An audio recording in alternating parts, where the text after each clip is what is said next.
Praise the Lord. Praise the Lord. प्रभूच्या नावाला धन्यवाद देतो मी. प्रभूच्या नावाला मी उंचावतो. देव बाप्पाने आज मला संदेश तयार करण्याची प्रेरणा दिली.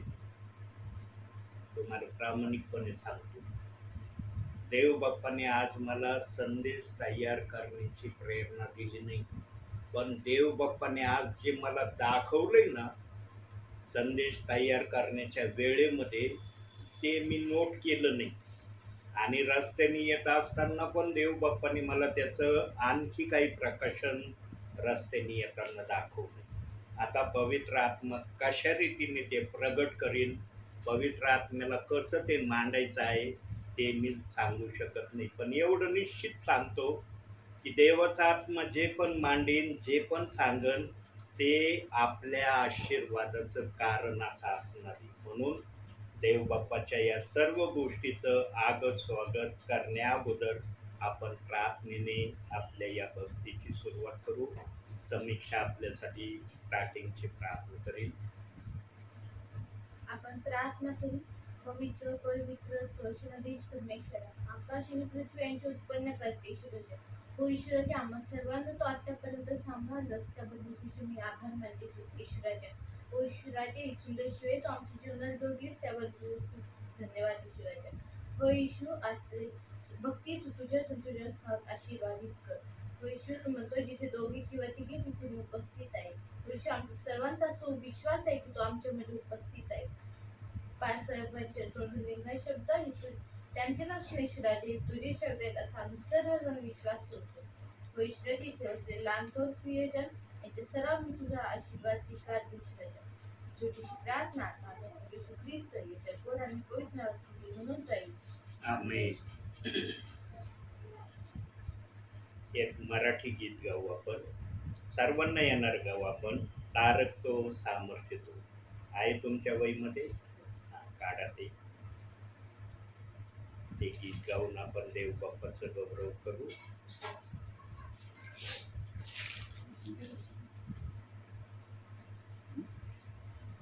तारक तो सामर्थ्य तो ईशु देव युग युग है.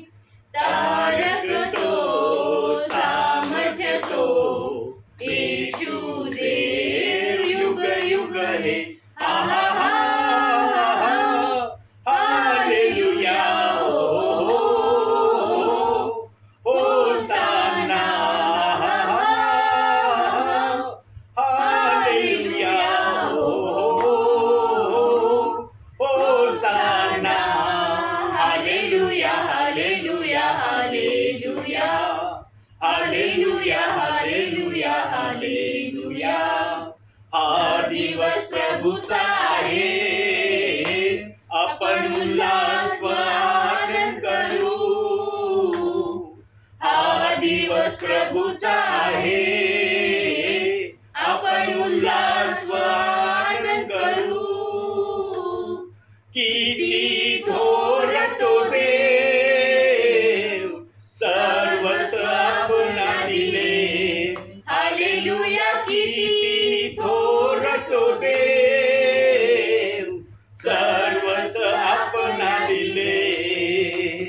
तारक तो सामर्थ्य तो ईशु देव युग युग है. तारक तो सामर्थ्य तो ईशु देव युग युग है. आहा हा hallelujah. Hosanna, hallelujah, hosanna, hallelujah, hallelujah, hallelujah, hallelujah, hallelujah, hallelujah. चला हो आता त्याकडे, महिमा स्तुती वर्णू. चला हो आता त्याकडे, महिमा स्तुती वर्णू. स्वर्गाच्या देवाला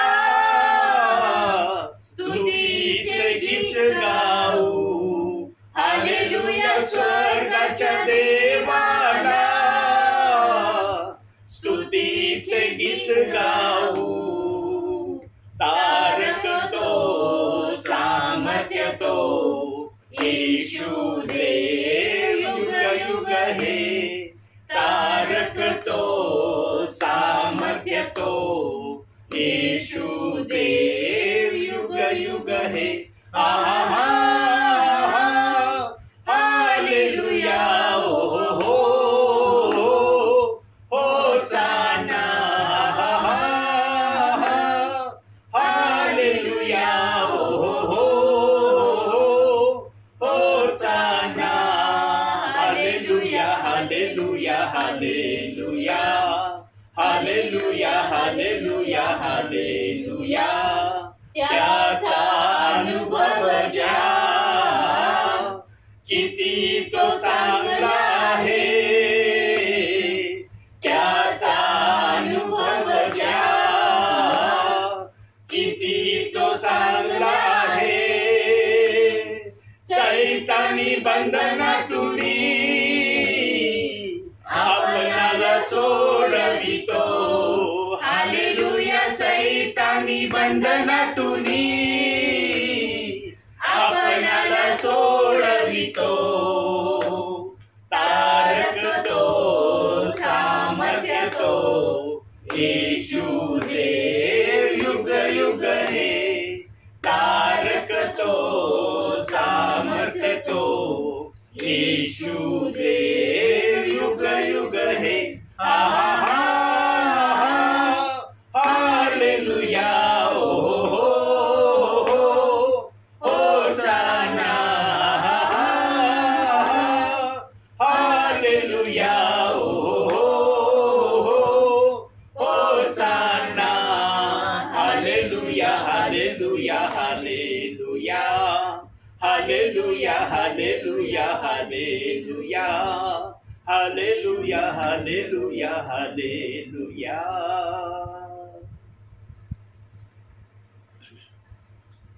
आणखी एक घेऊया हिंदी एक घेऊ आपण मराठी घेतलं तर हिंदीला पण आपण जागा देऊया एकच घेऊ शेवटचं कोणतं पण काढा हिंदी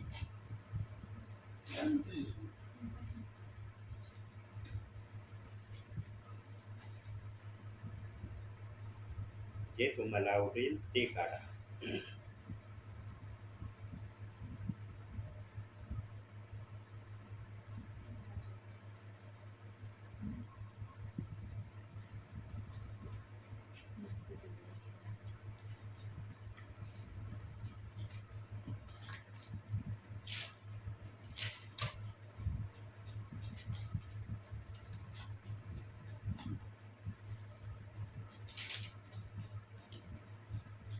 मुक्ती दिलाय येशू नाम शांती दिलाय येशू नाम मुक्ती दिलाय येशू नाम शांती दिलाय येशू नाम येशू दया का बहता सागर येशू दया का बहता सागर येशू है दाता महान येशू है दाता महान येशू है दाता महान येशू है दाता महान मुक्ती दिलाय येशू नाम शांती दिलाय येशू नाम मुक्ती दिलाय येशू नाम शांति दिलाए येशू नाम चरणी में तूने जन्म लिया यीशु चरणी में तूने जन्म लिया यीशु सूली पे किया विश्राम सूली पे किया विश्राम सूली पे किया विश्राम सूली पे किया विश्राम मुक्ति दिलाए येशू नाम शांति दिलाए येशू नाम मुक्ति दिलाए येशू नाम शांति दिलाए येशू नाम हम सबके पापों को मिटाने हम सबके पापों को मिटाने यीशु हुआ बलिदान। हम सबके पापों को मिटाने, हम सबके पापों को मिटाने सारा चुकाया दाम, सारा चुकाया दाम, सारा चुकाया दाम, सारा चुकाया दाम। मुक्ति दिलाए यीशु नाम, शांति दिलाए यीशु नाम, मुक्ति दिलाए यीशु नाम, शांति दिलाए यीशु नाम। क्रूस पर अपना खून बहाया, क्रूस पर अपना खून बहाया सारा चुकाया दाम, सारा चुकाया दाम। मुक्ति दिलाए यीशु नाम, शांति दिलाए यीशु नाम, मुक्ति दिलाए यीशु नाम, शांति दिलाए यीशु नाम। मृत्यु पर यीशु विजयी हुआ है, मृत्यु पर यीशु विजयी हुआ है। देने को अनंत जीवन दान, देने को अनंत जीवन दान, देने को अनंत जीवन दान, देने को अनंत जीवन दान। मुक्ति दिलाए यीशु नाम, शांति दिलाए यीशु नाम, मुक्ति दिलाए यीशु नाम, शांति दिलाए यीशु नाम। हम पर भी यीशु कृपा करना, हम पर भी यीशु कृपा करना। हम है पापी नादान, हम है पापी नादान, हम है पापी नादान, हम है पापी नादान। मुक्ति दिलाए यीशु नाम, शांति दिलाए यीशु नाम, मुक्ति दिलाए यीशु नाम, शांति दिलाए यीशु नाम। Praise the Lord. हालेलुया. तुमच्या नावाला धन्यवाद देऊया. आपण डायरेक्ट वचनात जाऊया. आज वचन पाहूया आपण प्रथम योहान शुभवर्तमान पहिला अध्याय पहिलं वचन.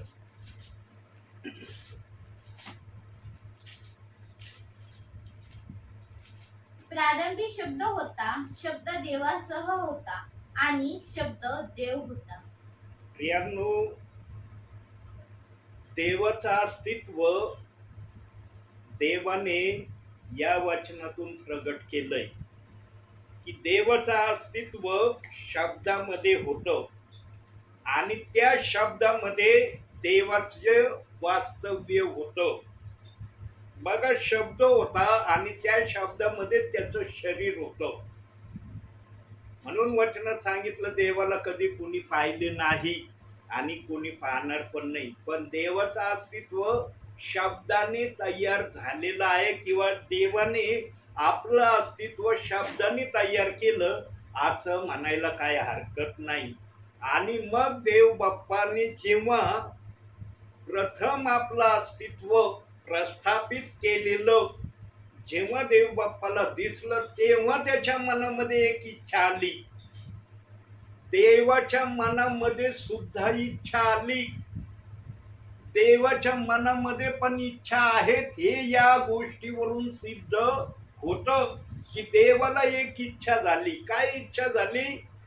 मनुष्य मात्रांना मी आपल्या हाताने तयार करीन आणि त्याच्याकडून 1000 वर्ष मी स्तुती आराधनेचा यज्ञ मान्य करून घेईन.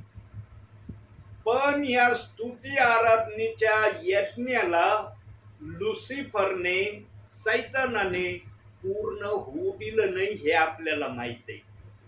आपल्याला सांगायचं काय आहे की देवाने जे अस्तित्व बनवलं, जे अस्तित्व त्याच्यामध्ये होतं, ते अस्तित्व त्यांनी कृतीने एदेन बागेमध्ये प्रस्थापित केलं. एदेन बागेमध्ये फक्त एकच झाड होतं, एकाशिवाय दुसरं झाड नव्हतं एदेन बागेमध्ये, बरं का. बऱ्या वाईटाचं ज्ञान करून देणार. एदेन बागेमध्ये जे पण होतं ना प्रियांनो, एवढं एक झाड सोडून बाकी सगळं मनुष्याच्या पसंतीचं एदेन बागेमध्ये होतं. एदेन बागेमध्ये काटे कुसळे नव्हते. आज्ञाभंगाचं पाप होण्या अगोदर बायबलचं वचन कुठंही प्रमाणित करत नाही की एदेन बागेमध्ये देव बाप्पाने काटे कुसळे आणले होते किंवा एदेन बागेमध्ये व्यसनांचे झाड होते. हे बायबल कुठंच प्रमाणित करत नाही. एदेन बागेमध्ये जे पण होतं ना ते सगळं थोडक्यात म्हणजे सकारात्मक होतं. नकारात्मक काय नव्हतं. एक झाड सोडून अख्ख्या एवढ्या मोठ्या एदेन बागेमध्ये देवाने मध्यभागी एकच झाड ठेवलं होतं. आता काही जणांचं असं म्हणणं आहे आणि मी त्यांच्याशी चर्चा केलेली आहे. ते म्हणतात एदेन बागेमध्ये देव बाप्पाने हे झाड का ठेवलं? सगळं चांगलं ठेवलं देव बाप्पाने. देव बाप्पाला हे मध्यभागी एकच झाड ठेवायची गरज का पडली? हे जर झाड ठेवलं नसतं तर एदेन बागेमध्ये मनुष्याने आज्ञाभंगाचं पाप केलं नसतं. एदेन बागेमध्ये मध्यभागी बऱ्या वाईटाचं ज्ञान करून देणारं झाड का ठेवलं होतं माहिती का? देव बाप्पाने, देव बाप्पाला बघायचं होतं मनुष्य देवाच्या सांगण्याने चालण्याची अपेक्षा व्यक्त करतो का तो स्वतःच्या इच्छेने चालण्याची अपेक्षा प्रभूमध्ये राहून चालण्याची गोष्ट करतो. या कारणास्तव देव बाप्पाने मध्यभागी बऱ्या वाईटाचं ज्ञान करून देणारं झाड दिलं होतं आणि सर्व अधिकार परमेश्वराने मनुष्याला प्रदान केले होते. कोणताच अधिकार आदामाला मिळाला नव्हता असं नव्हतं. सगळे अधिकार आदामाजवळ होते. म्हणून बघा एदेन बागेमध्ये आदामाने ज्या ज्या झाडांना, ज्या ज्या प्राण्यांना, ज्या ज्या पक्ष्यांना, ज्या ज्या कीटकांना जे नावं दिलेत तेच नाव आजपर्यंत या जगामध्ये आहे. आता काही कीटकांचे नाव बायबलने गुप्त ठेवलेले आहेत. आपल्याला जेवढे कीटकांचे नाव माहित आहे ते आपण जाणतो. पक्ष्यांचे नाव आपल्याला माहित आहे ते पण आपण जाणतो. काही पक्ष्यांचे नाव, काही जनावरांचे नाव देव बाप्पाने गुप्त ठेवलेले आहेत. आणि मग ते नवीन रित्या जर पृथ्वीवर आपल्याला दिसलं तर आपण लगेच म्हणतो एक नवीन तऱ्हेचा प्राणी आम्ही पाहिला. परंतु याची निर्मिती देव बाप्पाने अगोदरच केली. सर्व काही एदेन बागेमध्ये जे काही होतं ना ते सर्व आदामाच्या नियंत्रणामध्ये होतं. वाघ, सिंह, अति क्रूर प्राणी आदामाचं ऐकणारे होते. आदामावर आक्रमण करणारे नव्हते. आज्ञाभंगाचं पाप होण्या अगोदर जे काही होतं ना पृथ्वीवर देव बाप्पाने शब्दाने बनवलेलं होतं ते सर्व आदामाच्या अधीनतेमध्ये होतं. ते आदामावर आक्रमण करत नव्हतं कारण जगामध्ये त्यावेळेस पाप नावाचा शब्द नव्हता. फक्त देवबाप पृथ्वीवर आपल्या इच्छेने मनुष्याच्या द्वारे आला होता आणि त्याने 1000 वर्ष मनुष्याकडून स्तुती आराधनेचा यज्ञ त्याला घेऊशी वाटला होता. पण हा यज्ञ त्याचा घेणं पूर्ण झालं नाही आणि ते आजपर्यंत देवाचा यज्ञ घेणं देव बाप्पाला पूर्ण झालेलं नाही. पण देवबाप हा यज्ञ पूर्ण करून घेणार आहे. आज देवबाप सांगन कशा प्रकारे जर त्याची इच्छा असेल 1000 वर्षाचा यज्ञ कशा प्रकारे पूर्ण होणार आहे. प्रियांनो, जेव्हा लुसिफरला सैतानाला नाव देऊन खाली टाकण्यात आलं, तेव्हा जो प्रारंभी शब्द आलाय ना, प्रारंभी शब्द, या प्रारंभी शब्दामध्ये देव बाप्पाला माहिती होतं मी काय काय गोष्टी करणार आहे, काय काय गोष्टी माझ्या हातून होणार आहे. आणि देव बाप्पाला हेही माहित होतं. काय माहिती होतं? आदाम आज्ञाभंगाचं पाप करणार आहे हे देव बाप्पाला माहिती होतं. परंतु देव बाप्पाने प्रत्यक्षरित्या मनुष्याला घडवून खरंच मनुष्य ते करतो का त्या गोष्टीपासून अलिप्त राहतो याची कसोटी पाहण्यासाठी एदेन बागेमध्ये मध्यभागी बऱ्या वाईटाचं ज्ञान करून देणारं झाड ठेवलं होतं. ते झाड ठेवण्याचा फार मोठा उद्देश होता प्रियांनो. न तर सगळ्या गोष्टी सुरळीत असताना एकच झाड असं एदेन बागेमध्ये ठेवण्याची देव बाप्पाला का गरज पडली? कारण देव बाप्पाला आपल्या समयामध्ये प्रारंभी जो शब्द होता ना, त्या शब्दामध्ये जे प्रकाशन दिसलं होतं ते प्रकाशन मनुष्य पूर्ण करतो का नाही करत ही कसोटी देव बाप्पाला पाहायची होती. म्हणून एदेन बागेमध्ये बऱ्या वाईटाचं ज्ञान करून देणारं झाड ठेवलं होतं. देवाला कोणी सांगितलं नव्हतं बरं का हे झाड ठेव, कारण तो स्वतः सार्वभौम आहे, सर्वव्यापी आहे, सर्व अस्तित्वाने भरलेला आहे.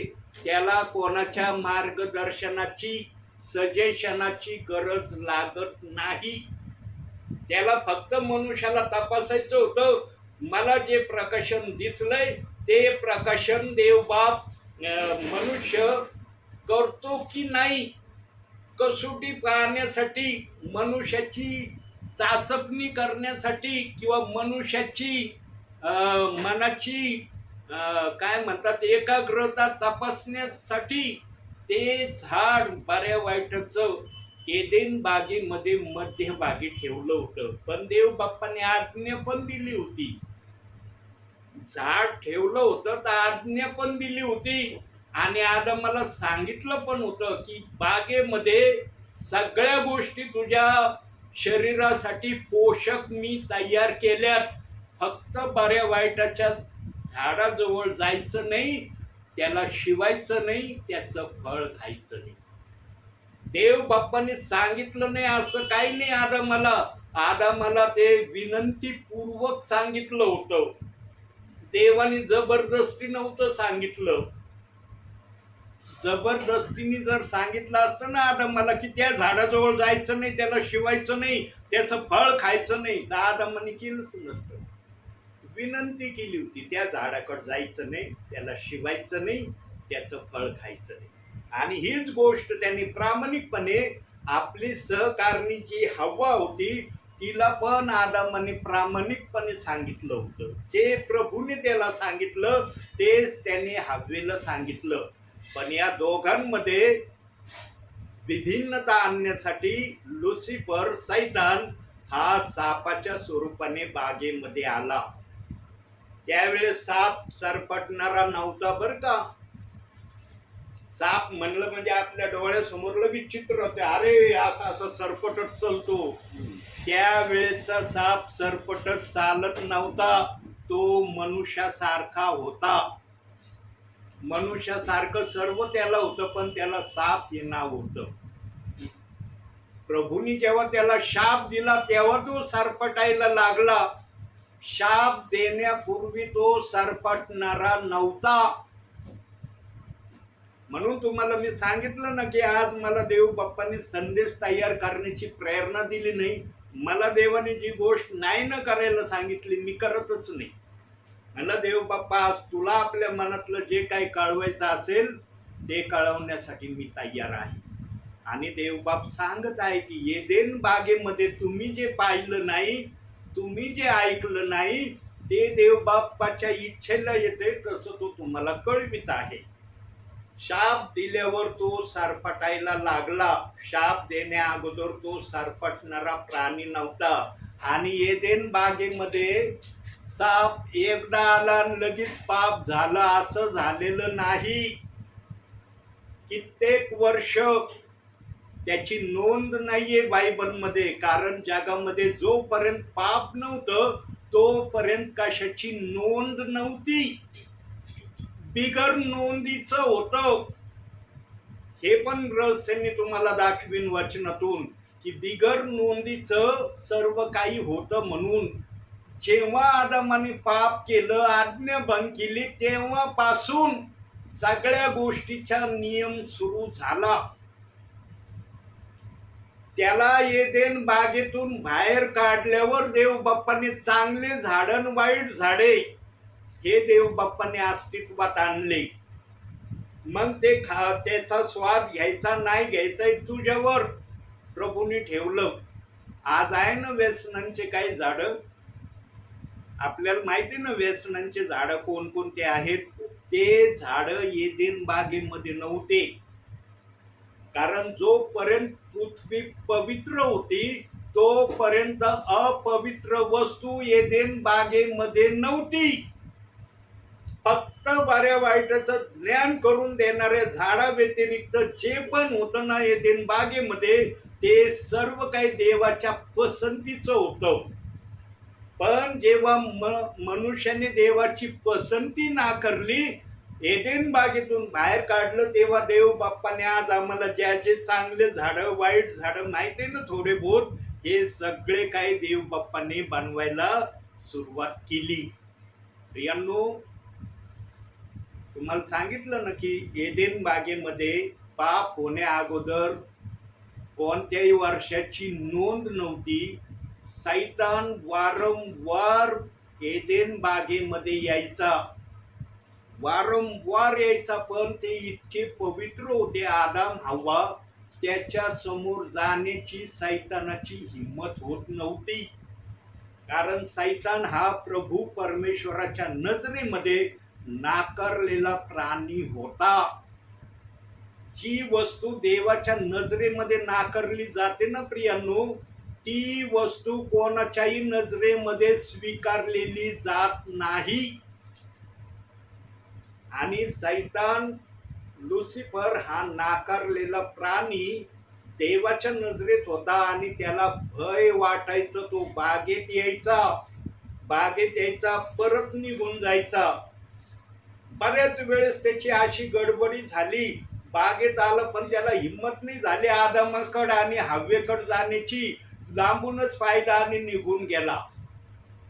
आणि मग त्याने प्लॅन सुरू केला की आता मला जर बागेत मी जात आहे तर बागेत गेल्यावर मला करायचं काय, मला आज्ञाभंगाचं पाप आणायचं, याच्यासाठी मी कोणती योजना बनवू. त्याने पण योजना बनवली प्रियांनो. असं नाही तो बागेत आला आणि लगेच धडधड हवेशी बोलायला लागला आणि लगेच हवा त्याच्या शब्द ऐकून गांगरून गेली आणि लगेच त्यांनी फळ खाल्लं आणि आपल्या पतीला फळ दिला. अशी घटना नाही झाली. शिस्तवारपणे आज्ञाभंगाचं पाप झालं. कधी झालं ते वाचनातून बघूया आपण. काढूया प्रथम आपण 2 पेत्र 3 अध्याय 8 वचन. 2 पेत्र 3 अध्याय 8 वचन.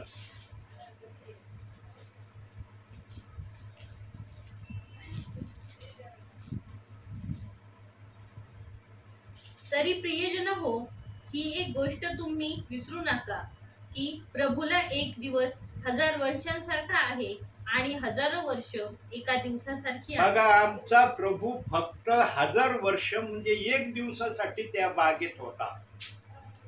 1 दिवसासाठी ती बाग आणि त्या बागेमधले हव्वा आणि आदम त्याच्या नियंत्रणामध्ये होते.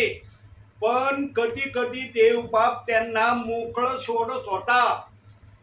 का सोडत होता? कारण जे प्रकाशन प्रारंभी शब्द होता त्या शब्दामध्ये जे प्रकाशन दिसलं होतं ना देव बाप्पाला, ते प्रकाशन पूर्ण होतं की नाही होतं या गोष्टीसाठी बागेमधून कधी कधी परमेश्वर त्यांच्यापासून दूर जायचा. काही वेळा करता, काही घंट्या करता प्रभू परमेश्वर त्यांच्यापासून लांब असायचा. आणि जेव्हा पण तो बागेत यायचा तेव्हा तो आदमाला हाक मारायचा असं लिहिलंय. उत्पत्तीच्या 3ऱ्या अध्यायामध्ये लिहिलंय की तो आदमा आदमा असे शब्द उच्चारायचा.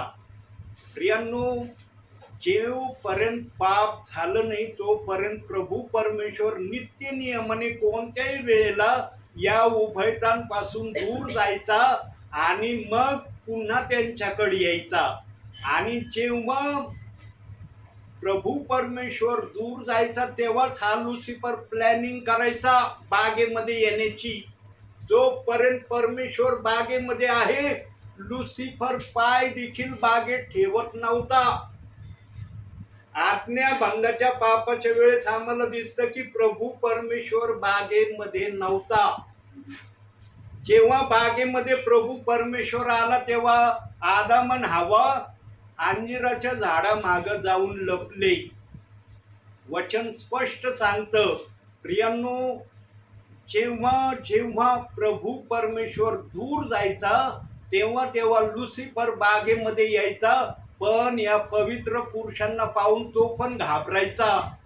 त्याला पण भय वाटायचं, हे देवा समान आहेत, पवित्र आहेत, हे माझे शब्द नाकारतेन. पण जेव्हा त्याने जो प्लॅन तयार केला आणि जेव्हा त्याला दिसलं की हा प्लॅन माझा सक्सेस होणार आहे, या प्लॅन मध्ये मी फेल होणार नाही, कारण तो परमेश्वराच्या हातून फेल झालेला प्राणी होता प्रियांनो. म्हणून त्याला स्वर्गातून बाहेर टाकण्यात आलं होतं. पण एदेन बागेमध्ये तो पूर्ण तयारीने एक दिवशी आला आणि त्याला समजलं परमेश्वर जोपर्यंत माझा प्लॅन पूर्ण होत नाही तोपर्यंत बागेत येणार नाही. पण हे देव बाप्पाने अगोदरच मनात ठरवलं होतं की मनुष्य माझा ऐकण्यामध्ये धन्यता ठेवतो का स्वतःच्या इच्छेने मध्ये करण्यामध्ये धन्यता मान्य करतो, हे प्रभूला तपासायचं होतं. म्हणून ज्या दिवशी सैतान एदेन बागेत आला त्या दिवशी प्रभू परमेश्वर यांना डिस्टर्ब करायला मध्ये आला नाही. नाही तर परमेश्वराला कळत नव्हतं का बागेमध्ये कोण आलंय आणि काय चाललंय बागेमध्ये. पण प्रभू परमेश्वराला मनुष्याच्या मनाची तपासणी करायची होती की मनुष्य माझा ऐकतो का स्वतःच्या इच्छेने करतो. या गोष्टीसाठी प्रभू परमेश्वर बागेत आला नाही त्यावेळेला. आणि सैतानाला सुरळीत असा वेळ त्या समयामध्ये भेटला आणि त्याने आपल्या गलिच्छ शब्दाने हव्वेचं मन कडू केलं. चांगल्या शब्दाने हव्वेचं मन सैतानाने कडू केलं नाही, गलिच्छ शब्दाने. आणि काय शब्द वापरला सैतानाने? तुम्हाला बागेमध्ये सर्व झाडांची फळं खाण्याची मुभा आहे का,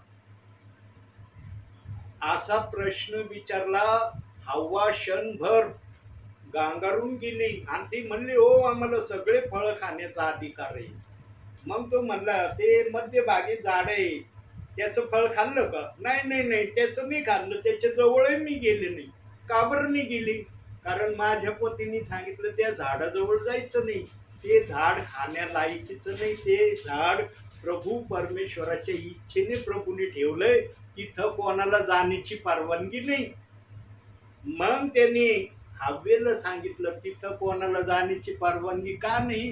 कारण त्या झाडाचं फळ खाल्ल्यावर तुम्ही परमेश्वर होणार आहे आणि परमेश्वर तुम्ही होऊ नये म्हणून देवाने सांगितलं त्या झाडाजवळ जाऊ नका, त्याचं फळ खाऊ नका. ते खाल्लं लगेच तुम्ही परमेश्वर होता. प्रथम हव्वेला तयार केलं सैतानाने फळ खाण्यासाठी. हव्वेकडून फळ खाऊन घेतलं, हव्वेने फळ खाल्लं आणि हवं म्हणले असं मी फळ खाल्लं, कुठं झाले परमेश्वर? मग तो म्हणला एकटीच परमेश्वर होती का तू?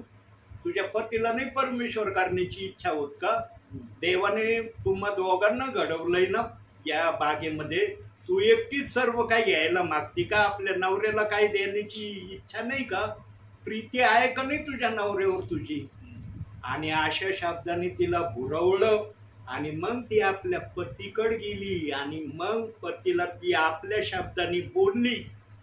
पतीकडे गेल्यावर पतीला बोलल्याबरोबर पतीने घेतलं आणि खाल्लं असं नाही झालं. त्यांच्यामध्ये बरंच संभाषण झालेलं आहे, पण ते बायबलच्या लिखाणामध्ये आलेलं नाही. सहजासहजी आदाम ते फळ खाण्यासाठी तयार झाला नाही. जेव्हा ती म्हणाली ना, तू माझा ऐकत नाही ना, आता मी तुझ्यापासून निघून जाणार, तू एकीकडे राहायचं, मी एकीकडे राहीन, आपलं नातं संबंध तुटलं. तेव्हा आदाम म्हटला, नाही आता हे फळ खावंच लागल, बघूया आपण परमेश्वर होतो की काय. पण फळ खाल्ल्यावर देवाची पवित्र आज्ञा मोडणारा आदाम हा देवाच्या नजरेमध्ये अपराधी ठरला. एकाएकी एदेन बागेमध्ये पापणी झालं. आपण बघत होतो, वचन पाहिलं होतं आपण, दुसरे पेत्र 3 ते 8 वचन. 1000 वर्षाकरता प्रभू परमेश्वराने आदाम हव्वेला बनवलं होतं. आता उत्पत्तीत येऊया. उत्पत्तीच्या 5व्या अध्यायात येऊ आपण. 5वंच वचन. आदाम एकंदर 930 वर्ष जगला, मग तो मरण पावला. आदाम किती वर्ष जगला? 930. 930. आदामाच्या वयाची गिनती केव्हा सुरू झाली? जेव्हा त्याने पाप केलं, आज्ञा भंगाच्या पापामध्ये तो दोषी ठरला, तेव्हापासून त्याच्या वयाची मोजणी सुरू झाली. त्याच्या अगोदर त्याच्या वयाची मोजणी झालेली नाही. म्हणजे 930 वर्ष तो जगला आणि 70 जर 930 मध्ये मिळवले किती होतात? 1000 होतात ना. म्हणजे आदामाने ते फळ 70व्या वर्षी खाल्लं, पण त्याची नोंद बायबलमध्ये नाही, कारण तोपर्यंत तो पवित्रतेमध्ये चालत होता. 70वं वर्ष त्याला लागलं, तेव्हा त्याने कोणत्या वर्षी कोणत्या महिन्यामध्ये ते फळ खाल्लं याची ही नोंद बायबल आम्हाला सांगत नाही. पण 69 वर्ष तो अगदी पवित्रतेमध्ये देवाच्या सान्निध्यात राहिला असं बायबल सांगतं. 930 वर्ष त्याचं आयुष्य दाखवलंय. मथुशलयाचं आयुष्य 969 वर्ष दाखवलंय. का बरं मथुशयल आदामापेक्षा जास्त वर्ष जगला? कारण आदामापासून 1000 वर्षाची नोंद सुरू झाली होती. मथुशलयाच्या वयापासून 1000 वर्षाची नोंद झालेली नव्हती. म्हणून आदामाचं वय हे ग्राह्य वय बायबल सांगतं.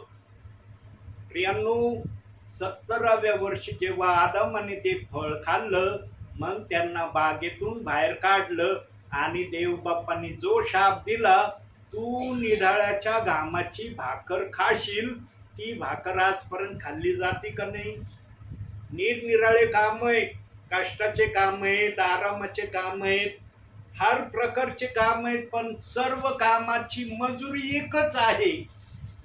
मजुरी बदललेली नाही, कामाचे स्वरूप बदलले, पण मजुरीचंही फळ एकच आहे, आणि ते काय आहे? पैसा. पैसा जवळ आहे तर तुम्ही सर्व काही करू शकता. पैसा तुमच्या जवळ नाही, तुम्ही काहीच करू शकत नाही. मोज मजेच्या गोष्टीची मजा तुम्ही घेऊ शकत नाही. संसार प्रपंचाच्या गोष्टीची तुम्ही मजा घेऊ शकत नाही. तुम्ही अंगावर कपडे घालण्याची देखील मोज मजा करून घेऊ शकत नाही. म्हणजे पैशामध्ये सर्व गोष्टी देव बाप्पाने ठेवल्या, पण या पैशाला प्राप्त करण्यासाठी कामाचे प्रकार वेगवेगळे करण्यात आले. कामाचे स्वरूप वेगळे, पण मजुरी पैसा या स्वरूपाने दिली जाते, आणि ते आजपर्यंत चाललंय. प्रियांनो, देव बाप्पाच्या मनात जे आलं होतं की मनुष्याला मी घडवीन आणि मनुष्य माझी आज्ञा मोडीन, हे जे काही प्रभूला दिसलं होतं ते आदामाने एदेन बागेमध्ये सिद्ध करून दाखवलं. भविष्यात पाहणं आणि कृतीत होणं याच्यामध्ये अंतर आहे. प्रभू परमेश्वराला भविष्यात दिसलं होतं की मी मनुष्य घडवणार आहे, तो माझी आज्ञा मोडणार आहे, पण ती कृती झाली नव्हती. भविष्य देव बाप्पाला दिसलं होतं, प्रकाशन दिसलं होतं आणि ते प्रकाशन एदेन बागेमध्ये आदामाने पूर्ण करून दाखवलं. पण देव बाप्पाने आदामाच्या त्या आज्ञाभंगाच्या प्रकाशनाला सर्व काही स्टॉप करण्याचा निर्णय घेतला नाही. प्रभू परमेश्वराच्या मनामध्ये आजही आपली इच्छा पूर्ण करण्याची इच्छा त्याने जिवंत ठेवली आहे. कशी ठेवली? वचनातून बघूया आपण ही इच्छा देव बाप्पाची. प्रगटीकरण 20 अध्याय 6 वचन. पहिल्या पुनरुत्थानात ज्याला भाग आहे तो धन्य व पवित्र आहे. अशा लोकांवर दुसऱ्या मरणाची सत्ता नाही, तर ते देवाचे व ख्रिस्ताचे याजक होतील आणि त्याच्या बरोबर 1000 वर्षे राज्य बघा, करतील. 1000 वर्षाचाच उल्लेख आलाय तिथं. 2000 वर्षाचा उल्लेख देव बाप्पाने नाही केला. 1000 वर्षाचा उल्लेख पुन्हा करण्यात आलाय. म्हणजे जी इच्छा एदेन बागेमध्ये प्रभू परमेश्वराची होती तीच इच्छा देव बाप्पाने अखेरपर्यंत आपल्या मनात ठेवली. आणि ही इच्छा कधी पूर्ण होणार आहे? आता इच्छा दाखवली देव बाप्पाने, 1000 वर्षाची इच्छा पूर्ण होणार आहे, पण ही कधी होणार आहे? हिचा समय कोणता आहे? या समयामध्ये खरंच देव बाप्पाच्या मनात जी योजना इच्छा आहे ती पूर्ण होणार आहे का? प्रियांनो, जेव्हा आमचं उचललं जाणं होणार आहे, रॅप्चर होणार आहे म्हणतात ना, रॅप्चर है ना, रॅप्चरची घटना आम्ही ऐकतो ना. आता सध्या फार सेवकांच्या मुखामध्ये, सेविकांच्या मुखामध्ये, ब्रदरांच्या मुखामध्ये हा शब्द आलाय, रॅप्चर होणार आहे आपलं. रॅप्चर फक्त त्यांचं होणार आहे प्रियांनो ज्यांना देवाने मान्यता दिलेली आहे. रॅप्चर सर्वांचं होणार नाही. रॅप्चर मध्ये फक्त निवडलेले प्रियजन असणार आहेत. आणि ते कोणते असणार आहेत? वचनातून बघू आपण. मत्तेकृ वर्तमान 24 अध्याय 22 वचन. हे ते प्रियजन आहेत, रॅप्चर साठी प्रभू तयार करत आहे. आणि ते दिवस थोडे केले नसते तर कोणाही मनुष्याचा निभाव लागला नसता, म्हणून निवडलेल्यासाठी ते थोडे केले जातील. निवडलेल्यांचे दिवस या पृथ्वीवर कमी आहेत. निवडलेल्यांचे दिवस या पृथ्वीवर जास्त नाही, पण कमी दिवस निवडलेल्यांचे आहे. हे वेगळ्या प्रकाराने सांगितलं जातंय. काही जण म्हणतात निवडलेले लोक लवकर या पृथ्वीला सोडून जातील, प्रभू मध्ये लवकर हे झोपी जाणार आहेत. मुळीच जाणार नाही प्रियांनो. वेळेच्या अगोदर निवडलेले प्रियजन प्रभू मध्ये झोपी जाणार नाहीत. अंतिम समयासाठी ज्या प्रियजनांना प्रभूने निवडून घेतला आहे ना की यांचं रॅप्चर मी करणार आहे, त्यांना सहजासहजी या पृथ्वीवरून घालवून दिलं जाणार नाही. आणि त्याचं उदाहरण तुम्हाला सांगतो. तुमच्या दरवाजामध्ये ठेस लागून पडलो होतो ना मी, आहे ना, आहेत ना साक्षीदार तुम्ही की खरं ठेस लागून मी माझ्या गाडीला धडकलो होतो जोऱ्याने. प्रियांनो, माझ्या दोन्ही डोळ्याला अंधारे आले होते. एकदम अंधार डोळ्यासमोर आला होता 100. पण जेव्हा मी डोळे उघडले, पटकन उठून मांडी घालून बसलो मी. ना माझी बॅग खाली पडली, ना माझा मोबाईल खाली पडला, ना माझ्या डोळ्याचा चष्मा खाली पडला. प्रियांनो, तुमच्या समोरची घटना आहे. तुम्ही साक्षीदार आहेत की तुम्ही पाहिलं की माझ्या कोणत्याच वस्तू खाली पडल्या नाही. आणि दुसरी घटना, मागच्या रविवारी रस्त्याने येत असताना 4 व्हीलर गाडीवाल्यांनी जागेवर गाडी थांबवली. मी माझ्या गाडीला ब्रेक लावलं आणि ब्रेक लावल्यावर पुढचं पण ब्रेक मी अर्जंटली थोडं लावलं. माझी गाडी स्लिप झाली आणि मी गाडीवरून पडलो. पडलेल्या अवस्थेमध्ये मागच्या रविवारी मी या ठिकाणी प्रार्थनेला आलो होतो. प्रियांनो, माझ्या जागेवर दुसरा दास असताना म्हणला असता, अरे मी पडलो, आता नाही जात मी प्रार्थनेला, मी घरी जाईन. मी म्हणलं नाही, देव बाप्पाच्या कार्यामध्ये कोणतंही अडखळण आलं त्या अडखळणाला मी तुर्जीत पुढं जाईन. माझं हे शर्ट इथून पूर्णपणे मातीने भरलेलं होतं. जेव्हा मी घरी जाऊन पाहिलं ना, तेव्हा हे शर्ट आणि माझे पॅन्ट आहे ना थोडीशी घसऱ्यामुळं फाटली. ती आता मी रफूला टाकली, ड्रायक्लिंगला टाकली ती पॅन्ट. प्रियांनो, मी देवाच्या कार्यामध्ये कधी माघार घेत नाही. बोलणं फार सोपं असतं, प्रभूसाठी मी माझा प्राण देईन, पण संकट आल्यावर त्यावेळेस देव तपासतो खरोखर हा प्रभूसाठी प्राण देण्याची तयारी ठेवतो का माघार घेण्याची तयारी ठेवतो. मी तशा अवस्थेमध्ये प्रार्थनेला आलो होतो. माझ्या बोटाला अजूनही थोडं खरचटलेलं आहे. त्या अवस्थेमध्ये रक्त माझ्या बोटातून येत होतं. मी जेव्हा संदेश पाहिला ना माझा याच्यावर, तेव्हा मी जेव्हा हात हलवित होतो त्यावेळेला या बोटाचं रक्त देखील त्या संदेशामध्ये मी पाहिलंय. मी माघार घेणारा सेवक नाही प्रियांनो. प्रभूसाठी कोणत्याही हद्दीपर्यंत जाण्याची तयारी ठेवणारा सेवक आहे. सांगायचं एवढंच आहे की आपण जे बोलतो ते पूर्ण करणारे आपण असलं पाहिजे. प्रियांनो, जेव्हा देव बाप्पाने ही इच्छा पूर्ण करायचं ठरवलंय, 1000 वर्षाचं, जे रॅप्चर मध्ये जाणार आहेत तेच प्रियजन त्या ठिकाणी 1000 वर्षाचं राज्य करणार आहेत. म्हणून निवडलेल्यांचे दिवस कमी आहेत, बोलवलेल्यांचे दिवस कमी केलेले नाही प्रभूंनी. निवडलेले प्रियजन कोणत्याही क्षणाला उचलले जाणार आहेत आणि ती घटिका कोणत्याही वेळेला सुरू होणार आहे.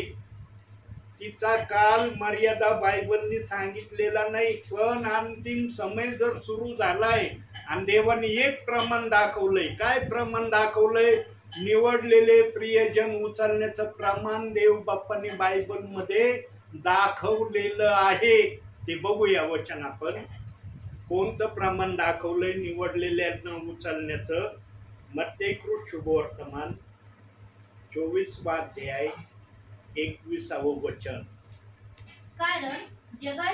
कारण जगाच्या प्रारंभापासून आजपर्यंत आले नाही व येणारही नाही असे मोठे संकट त्या काळी येईल. संकट आलेत ना, आता दिसतंय ना सध्या संकट. कसं वातावरण आहे सध्या, काही ठिकाणी कसं वातावरण आहे.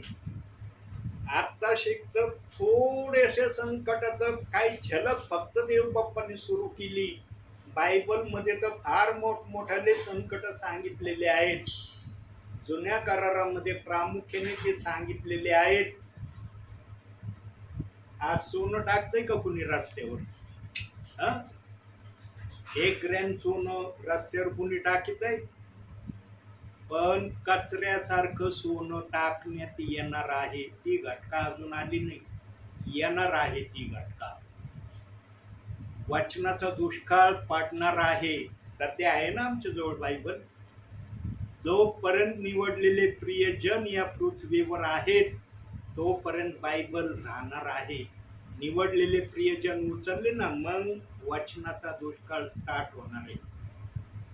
देव बाप्पाने निवडलेल्या प्रियजनांचा सर्वात मोठा आदर केलेला आहे आणि हेच प्रियजन 1000 वर्ष प्रभूची स्तुती आराधना करणार आहे. त्यावेळेला लुसिफर कोणत्याही प्रकारे त्या ठिकाणी येणार नाही.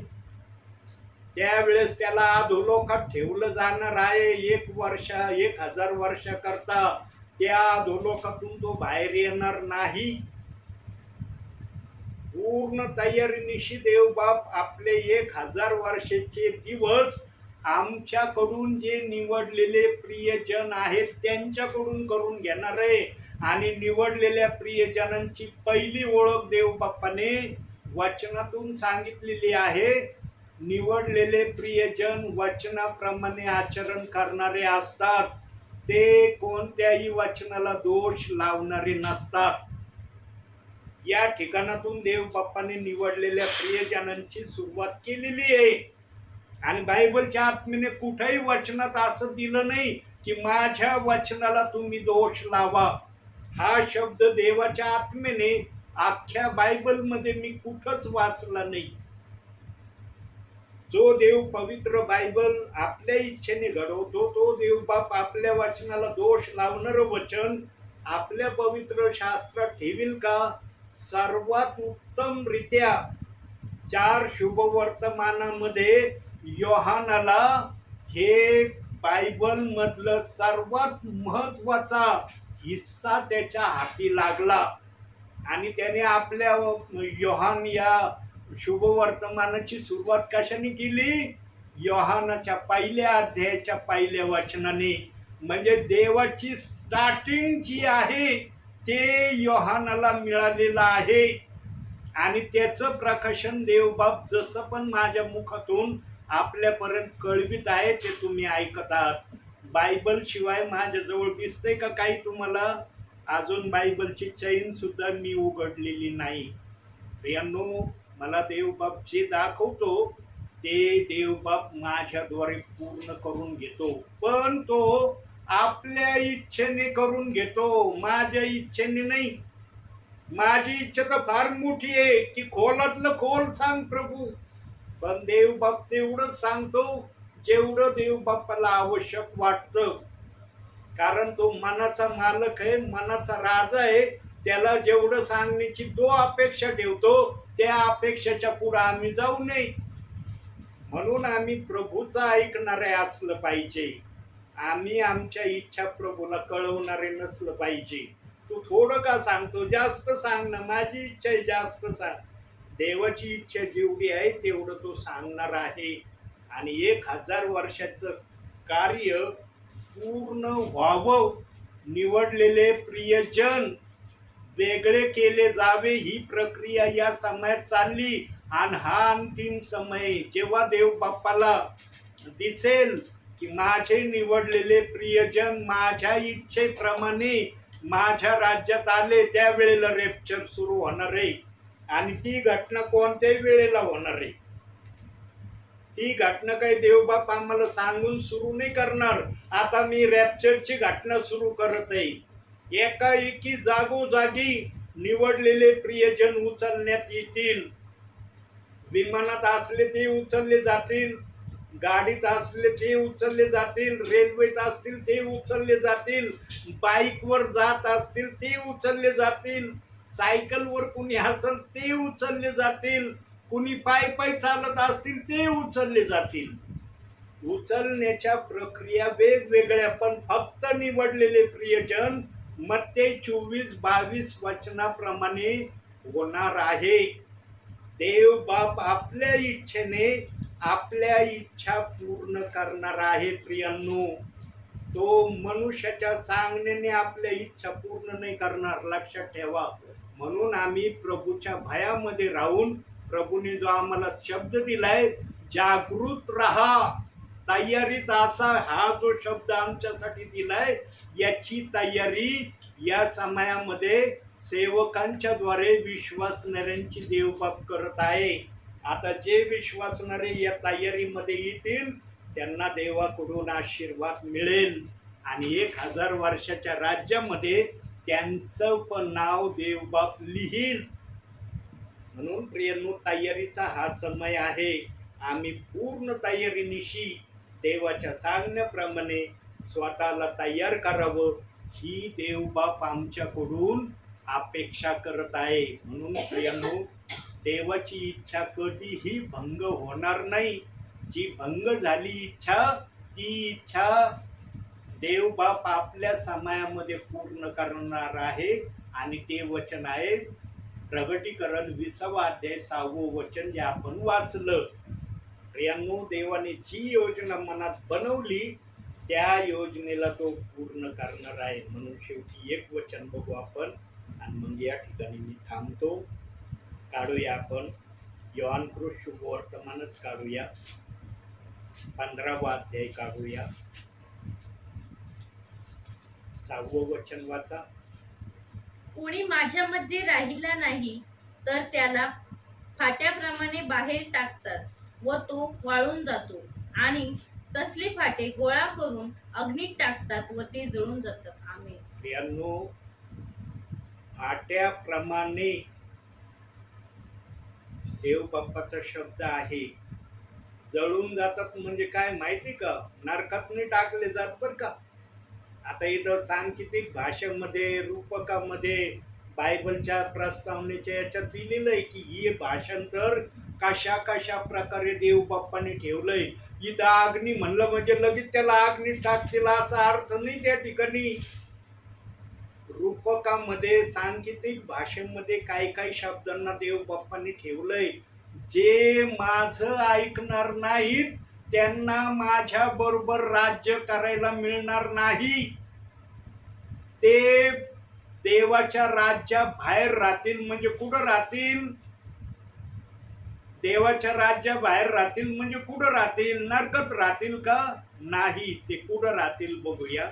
प्रगटीकरण 11वा अध्याय 2रं वचन. इथं राहणार आहेत ते, नरकात नाही जाणार.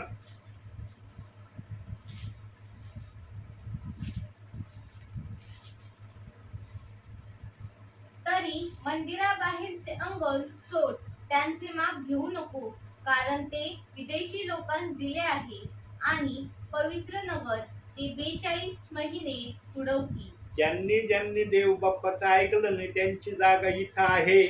म्हणून देवबाप्पाने ज्याला पण आपल्या राज्यात घेतलंय ना त्याला नरकात टाकण्यासाठी घेतलं नाही. म्हणून ज्यांनी ज्यांनी येशू प्रभू आहे हे आपल्या जिभेने कबूल केले ना त्यांना नरकापासून देवबाप्पाने कायमस्वरूपी सोडवलंय. ते नरकात कदापि जाणार नाही. पण आजही नरकाचा शब्द आम्ही ऐकतो. जरासं कुणी काही चुकायला लागलं, पाप करायला लागलं तर म्हणतात नरकात जाणार आहे. इतक्या सोप्या रीतीने प्रभूंनी घेतलंय का राज्यात कुणी नरकात टाकला जावं? प्रियांनो, नरकात तोच जाणार आहे ज्याने प्रभू येशू हा प्रभू आहे आपल्या मुखाने कबूल केलेलं नाही. आणि जे असे होते चोरून आत आले होते त्यांना पण देवबाप्पाने बाहेर घालवून दिलंय. यहुदाचं पत्र 4थ्या वचनामध्ये त्याचा पुरावा दिलाय. आपण ते वचन वाचणार नाही. तिथं पुरावा दिलाय. जे चोरून आत आले होते त्यांना देवबाप्पाने घालवून दिलंय.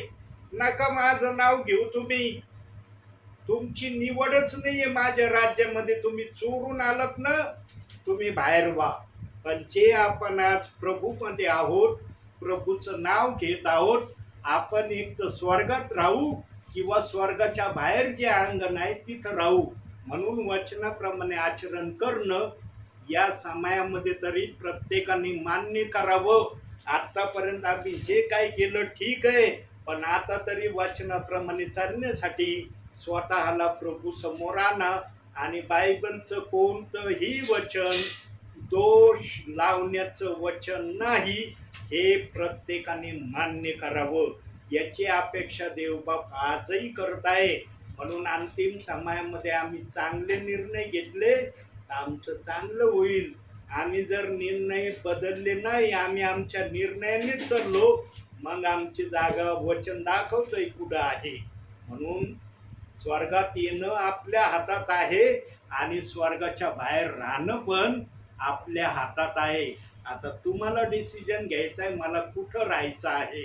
तुमचा जो डिसिजन असेल त्याच डिसिजनाप्रमाणे तुमच्या जीवनामध्ये कार्य होणार आहे. आणि त्याचं परीक्षण न्यायाच्या स्वरूपाने देवबाप प्रकट करणार आहे. म्हणून प्रत्येकाचा न्याय सांगतो ना बायबल होणार आहे. सेवकांचा होणार आहे, विश्वासणाऱ्यांचा होणार आहे. न्यायाच्या प्रक्रियेनंतर या घटना होणार आहेत. म्हणून देवाने ज्या डिसिप्लिनिंगने आपल्या लोकांना आपल्या राज्यात घ्यायचं ठरवलंय, ती प्रक्रिया पूर्ण झाल्याशिवाय राहणार नाही. म्हणून आजच्या या छोट्याशा वचनातून देवबाप तुम्हाला आणि मला भरपूर आणि भरपूर आशीर्वाद देव. आमेन. डोळे बंद करा.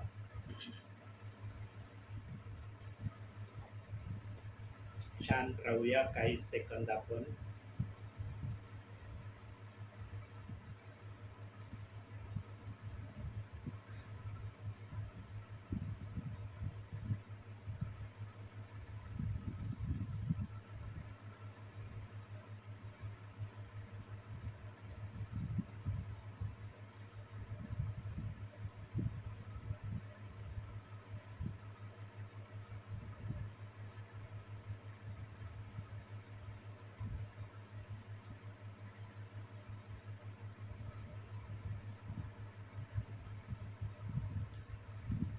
मेरे दिल तू ना होना निराश, तेरा मददगार है. मेरे दिल तू ना होना निराश, तेरा यीशु मददगार है. वो देगा तुझको शांति, वो देगा तुझको शांति, अपने साथ ही लेकर चले. मेरे दिल तू ना होना निराश, तेरा यीशु मददगार है. मेरे दिल तू ना होना निराश, तेरा यीशु मददगार है. आपल्यासाठी शेवटची प्रार्थना प्रेरणाताई करतील. आपण प्रार्थना करू. पवित्र पवित्र पवित्र सेनाधीश परमेश्वरा, आकाश आणि पृथ्वी यांची उत्पन्न करते ईश्वराजे बाप्पा, आतापर्यंत सांभाळच मित्र धन्यवाद देते. हो ईश्वराजा बाप्पा, इथून पुढचा वेळ काळ समय सर्व तुझ्या हातात येते. हो प्रभू ख्रिस्त बाप्पा, आज तुझी भक्ती झाली ईश्वराजा बाप्पा, तुझ्या नावात आशीर्वादित कर ईश्वराजा. हो प्रभू ख्रिस्त बाप्पा, तू म्हणतोस माझ्या नावाने जिथे दोघे किंवा तिघे उपस्थित आहेत तिथे मी उपस्थित आहे. हो ईश्वराजा, या भक्तीच्या समय तो आमच्यामध्ये उपस्थित होता असा आमचा विश्वास आहे ईश्वराजा बाप्पा. बाप्पा, आम्ही जे गीत गायलं ईश्वराजा ते तू आशीर्वादित कर. स्तुती आराधनाद्वारे तू उंचावलं जा आणि तू गौरवलं जा ईश्वराजा बाप्पा, आणि उरी तुझ्याच नावाचा गौरव. हो ईश्वराजा बाप्पा, प्रार्थना करते पाळक साहेबांसाठी. हो ईश्वराजा बाप्पा, तुझी वचन सेवा करत असताना लागणार ज्ञान बुद्धी चातुर्य तुझी. हो ईश्वराजा बाप्पा, त्यांचं जाणं येणं तू आशीर्वादित कर ईश्वराजा बाप्पा. बाप्पा, तुझ्या देवळाचं कुंपण त्यांच्या भोवती असू दे ईश्वराजा बाप्पा. त्यांचा उपयोग तुझ्या राज्याच्या वाढीसाठी करून घे. हो ईश्वराजा बाप्पा, त्यांच्या कुटुंबियांनाही तू आशीर्वादित कर ईश्वराजा बाप्पा. आमच्या कुटुंबासाठी प्रार्थना करते ईश्वराजा. हो ईश्वराजा बाप्पा, पप्पा काम करत असताना त्यांच्या सोबती तू राहा ईश्वराजा बाप्पा, तुझा मार्ग त्यांना दाखव. हो ईश्वराजा बाप्पा, मम्मीसाठी प्रार्थना करते ईश्वराजा बाप्पा. सर्व कुटुंबाचा सांभाळ करत असताना ज्ञानबुद्धी चातुर्याने तू तिला कर. आरोग्यवती बाप्पा, आणि होय तुझ्याच नावाचं गौरव ईश्वराजा बाप्पा. आईसाठी प्रार्थना करते, उत्तम आरोग्याचं त्याबद्दल तुझे खूप आभार ईश्वराजा बाप्पा. इथून पुढे तू तिला सांभाळ. तिची म्हातारपणाची काठी आधारस्तंभ तू हो ईश्वराजा बाप्पा, आणि होय तुझ्याच नावाचं गौरव. बाप्पा, आम्ही शाळेत जात असताना आमच्या पोटी तुझे जवळचं कुंपण असू दे. हो ईश्वराजा बाप्पा, अभ्यासात लागणारी मदत तू कर ईश्वराजा बाप्पा. हो प्रभू ख्रिस्ता, तुझ्या ज्ञानाच्या भंडारातून तू ज्ञान करू. बाप्पा, दिदीसाठी प्रार्थना करते. हो ईश्वराजा बाप्पा, ती आमच्यासाठी मध्ये उपस्थित नाही ईश्वराजा पण. हो ईश्वराजा बाप्पा, आमच्यापैकी कुणी तिच्या जवळ नाही. हो प्रभू ख्रिस्ता, पण तू आहेस असा माझा विश्वास आहे ईश्वराजा बाप्पा. हो प्रभू ख्रिस्ता, दयागणा कृपा कर ईश्वराजा बाप्पा. तिचं जाणं येणं तू आशीर्वादित कर. तिच्या सोबती तू राहा बाप्पा. सर्व अडचणीपासून संकटांपासून तिचं तारण करता, उद्धार करता आणि रक्षण करता तू ईश्वराजा बाप्पा. बाप्पा, आमचे नातेवाईक संबंधातले लोक यांच्यासाठी प्रार्थना करते. हो ईश्वराजा प्रभू ख्रिस्ता, प्रत्येकाच्या अडीअडचणी मला नाहीत ईश्वराजा, पण तुला ठाऊक आहेत प्रभू. हो प्रभू ख्रिस्ता, प्रत्येकाच्या अडीअडचणी तू सोडू, आणि होते तुझ्याच नावाचं गौरव ईश्वराचे बाप्पा या रात्रीच्या समयीला जे प्रवास करत असतील त्यांचा तू प्रवास सुखाचा कर. जे आजारी असतील ईश्वरचे नाव त्यांचं तू आजार बरा कर आणि होली तुझ्याच नावाचा गौरव. ईश्वराचे बाप्पा इथून पुढचा वेळ काळ समय सर्व तुझ्या हातात येते. धन्यता प्रभू श्री ख्रिस्त याच्या गोड प्रेमात केली प्रार्थना विनंती. तारणा प्रभू श्री ख्रिस्त तू ऐक. आमीन. आमेन. हे आमच्या स्वर्गातील बापा, तुझे नाव पवित्र मानले जाऊ, तुझे राज्य येऊ, तुझे स्वर्गात तसे पृथ्वीवर. तुझ्या इच्छेप्रमाणे हो. आमची रोजची भाकर आज आम्हाला दे, तसे आमच्या न्यास ऋण सोडले, तसेच आमच्या न्यास सोड, आणि आम्हाला प्रतिष्ठान नको, तर आम्हाला वाटपासून सोडू. कारण की राज्य, सामर्थ्य आणि गौरव ही सर्व काळ तुझीच आहे. आमेन. प्रभू येशू रक्त की जय. प्रभू ईश रक्त की जय. प्रभू ईश रक्ताचा जय जयकार असो. आमेन. धन्य येशू नाम, धन्य येशू नाम, धन्य येशू नाम सर्वकाळ. धन्य येशू नाम, धन्य येशू नाम, धन्य येशू नाम सर्वकाळ. आमेन. बंद कर बाळा.